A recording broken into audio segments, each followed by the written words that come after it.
बहुत लोग तो ऋषि महर्षि कहते हैं मूर्ति पूजा बेकार है, कुछ उसके पक्षधर होते हैं, परंतु वास्तव के इसकी सही जानकारी भगवद अवतारी ने दिया कि देखिए मूर्ति पूजा बहुत जरूरी है। प्रार्थना, स्तुति, बंदगी, प्रार्थना करने के लिए जो आपका इष्ट अभिष्ट है ना, उसका कुछ प्रतीक होना जरूरी है।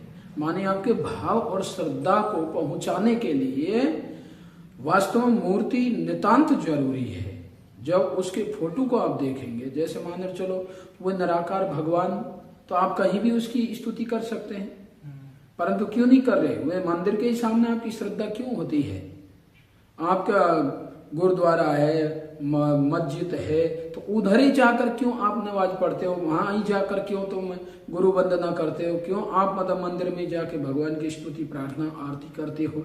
चाहे जहां क्यों नहीं कर लो, पर चाहे जहां मानना नहीं है ना, मान्यता देने उसका भाव नहीं बन सकता जब तक कोई आकृति सामने नहीं होती है। क्योंकि साकार स्वरूप परमात्मा जब इस दुनिया में आता है, मानी साकार जब आता है इस धरती पर, तो अब उस साकार बताता है कि ज्ञान क्या है, भक्ति क्या है, वैराग्य क्या है, और फिर पूजा क्या है, पूजा किस आधार से करनी चाहिए।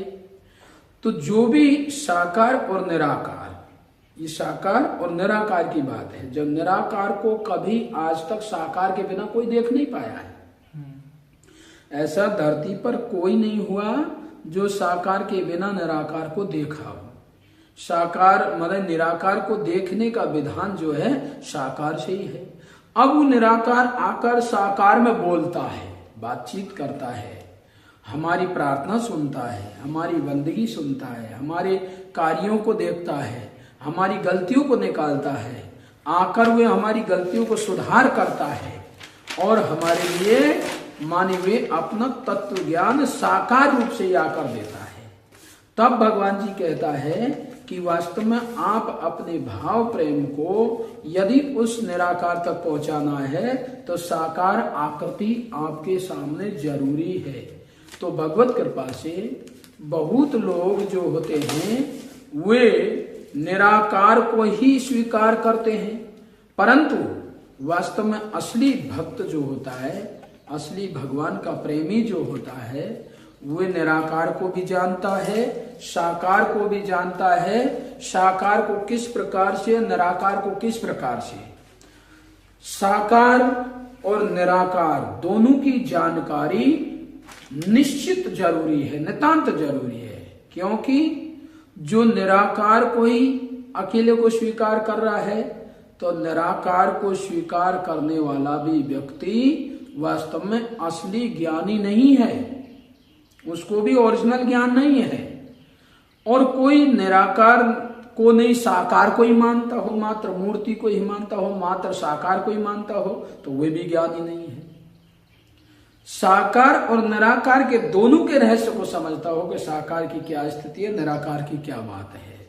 निराकार परमात्मा संपूर्ण पावर से युक्त है, संपूर्ण सृष्टि को बनाता है, परंतु जब सृष्टि बनाता है उसके बाद में उसको जब भक्तजनों को जानने की प्रक्रिया होती है तो वो साकार रूप धारण करके आता है। तो साकार रूप से भक्त के भाव उमड़ते हैं, क्योंकि वह आमने सामने बात कर रहा है, आशीर्वाद दे रहा है, कृपा कर रहा है। सेवा भक्ति जब देगा तो कौन देगा? साकार ही देगा। निराकार सेवा भक्ति नहीं दिया आज तक, जब भी देगा सेवा भक्ति तो साकार ही देगा। मुक्ति अमरता देगा तो साकार रूप में आकर देगा। निराकार से आज तक किसी को मुक्ति अमरता नहीं मिली है। इसलिए भक्त का भगवान के तरफ भाव पहुंचाने का विधान एक मूर्ति होता है। जैसे अवतारी धरती पर होता है, जब भी एक मूर्ति होती है, वह भी पंचभौतिक तत्वों से बनी हुई मूर्ति होती है, उसमें भगवान बोलता है। अब जब भगवान जी उस शरीर को छोड़कर चला जाता है, तब उसके बाद में उसकी साकार मूर्ति पत्थर की या कागज की या मिट्टी की या कोई भी पदार्थ की बनाकर आदमी उस रूप में जिसमें भगवान आया था उसमें भाव देकर अपने भाव को परम धाम वाले निराकार को पहुंचाता है। ये एक आपान के भाव को परमात्मा तक पहुंचाने के लिए मूर्ति नितांत जरूरत है, क्योंकि भगवान का अवतार जब होता है तो दोनों निराकार और साकार दिखता है एक साथ। जब एक साथ निराकार और साकार दिखता है, वास्तव में अब इसको मैं कैसे समझूं कि ये निराकार है कि साकार है? जब हम वास्तव में उसको जानेंगे, देखेंगे, पहचानेंगे तो साकार से होगा। अब साकार जिस समय होता है तब वह अपना तत्व ज्ञान देता है। अब तत्व ज्ञान जब देता है तो तत्व ज्ञान बाद में तो मिलता नहीं है, एक सीमा होती है तत्व ज्ञान की भी, एक समय होता है, एक सिस्टम होता है। अब प्रचार करने का विधान भी मूर्ति, मंदिर और ग्रंथ ही होता है बाद में। भक्त जन यदि उस अवतारी का, उस साकार का, उस भगवान का प्रचार प्रसार करेंगे तो उसके बाद में उसके लिए प्रमाण किसकी चाहिए? ग्रंथ या मूर्ति। यदि मंदिर, मूर्ति यदि इस धरती पर नहीं होती तो आज धार्मिक लोग ही भगवान को नष्ट कर देते, मिटा देते, माने उसके अलग से अस्तित्व को खत्म कर देते और घट में, आत्मा में, कण कण में सब जगह भगवान बताकर उनको मतलब राम कृष्ण विष्णु के जो अवतार है उनको मतलब वह अपने नकार देते। परंतु नकारने में भी अब छाती पड़ती है, क्योंकि उसकी मूर्ति है, उसका ग्रंथ है, उसकी लीला चरित्र, भक्त उनको गा गा कर समाज को सुना रहे हैं कि हाँ इन भक्तों ने तत्व ज्ञान प्राप्त किया इनसे, ये परम पुरुष परमात्मा के पूर्ण अवतार है। अब उनते क्या है कि इस भक्ति सेवा तो आपको चल ही रही है, परंतु प्रचार करने में भी ये सुगम है। दूसरी बात, अगले को लगाने के लिए, अगले अज्ञानी जीव को लगाने के लिए, भगवान में श्रद्धा भक्ति भाव दिलाने के लिए उनके ये चीजें मूर्ति का रहना अनिवार्य है। अन्यथा जब चला गया तो ग्रंथ और मूर्ति ना रहे तो दूसरे को आप क्या बताओगे कि भगवान आया था, उन्होंने तत्व ज्ञान दिया था, उन्होंने ये लीलाएं की थी, क्या प्रमाण है आपके पास इसका? तो उसमें मूर्ति और ग्रंथ ये दोनों ही प्रमाण होते हैं। इसलिए आगे समाज को भक्ति सेवा में लगाने के लिए मूर्ति और ग्रंथ की नितांत जरूरी है। इसलिए मूर्ति को कुछ नहीं है ऐसा भी कहना नहीं है, मूर्ति सब कुछ है ऐसा भी कहना नहीं है। कोई ये कहे कि मूर्ति भगवान है तो ये भी उनकी गलत धारणा है। कोई कहे मूर्ति मानी कुछ नहीं तो ये भी उनकी गलत धारणा है, क्योंकि उन्होंने निराकार को देखा नहीं, साकार को जाना नहीं, ऐसी भ्रामक बात वही करते हैं। निराकार को तो देखा नहीं, साकार को उन्होंने जाना नहीं, स्वीकार किया नहीं, तो भ्रामक बात वो करेंगे ही, क्योंकि निराकार बिना साकार के जाना नहीं जा सकता। और साकार से जब जान लेगा तो आपका प्रेम डायरेक्ट वो साकार, वो निराकार इस साकार में दिखाई देगा। जो सकल ब्रह्मांड को बनाने वाला परमात्मा है वो उस साकार में दिखाई देगा। इसलिए उस मूर्ति का उस भक्त के हृदय में इतना बड़ा भाव हो जाता है कि भगवान के रूप में, मानी भगवान के श्रद्धा भाव देने के लिए उस आकृति को बनाकर स्थापना करता है, जो आने वाली अनेक पीढ़ियों के लिए वे एक मतलब भक्ति और सेवा का केंद्र बना रहता है। उनकी तरफ समर्पित शरणागत होने वाला भावुक्त आदमी, माने भावनात्मक भक्ति करने वाला, तो मूर्ति के साथ समर्पित होता है। जैसे मीरा है, मीरा किसके पास हुई? कृष्ण, राम, विष्णु, कोई शरीरधारी के पास नहीं हुई, वे फिर मूर्ति के साथ हुई। और मूर्ति के बाद में फिर उनको वास्तव में ओरिजिनल वास्तविक भक्ति भाव भी मिला। वो तो पहले तो कौन सा मिला? भावात्मक, भावनात्मक, भगवान की मूर्ति में ही अपना पूरा तल्लीनता।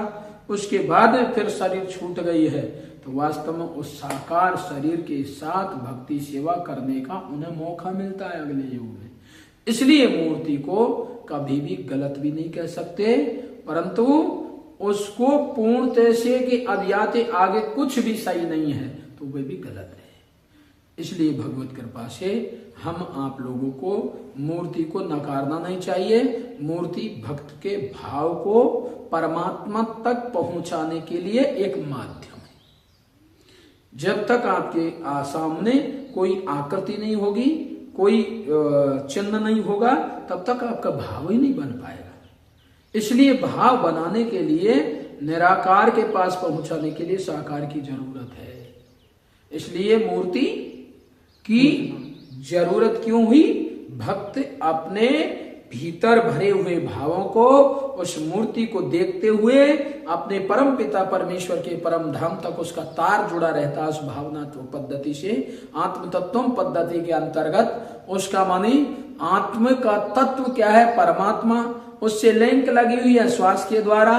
जब हमारा भाव जा रहा है परमात्मा की तरफ, पर हमारा श्रद्धा भड़काई से रही है, वो जो साकार स्वरूप आत्म तत्व, भगवत तत्व, खुदा गॉड अल्लाह ताला, भगवान जब भूमंडल पर आया तो उसके रहस्यों को जनाया भगवान के को, उस आकृति में बहुत भक्त की एकदम अनन्य श्रद्धा बन जाती है।